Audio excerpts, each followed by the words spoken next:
હરીભાઈ મોરડિયા, ગામ દેવળા. ફાલની દવા મારી છે, રેવા કંપનીનું ફેન્ટાસ્ટિક. વાહ, રાખો બે હાથમાં,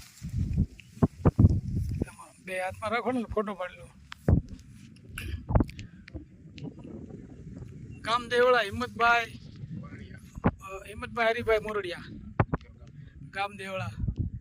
આ ફાલની દવા મારી હતી, મગફળી છે 39 નંબર, રેવા કંપનીનું ફેન્ટાસ્ટિક, એનું આ રિઝલ્ટ છે, બહુ સરસ. રાખો જે આમ ફેરવો છે, પુષ્કળ ફાલ આવ્યો છે, જબરજસ્ત રિઝલ્ટ છે ફેન્ટાસ્ટિકનું. કેમ છે રિઝલ્ટ? મસ્ત ને હિંમતભાઈ? બહુ સરસ.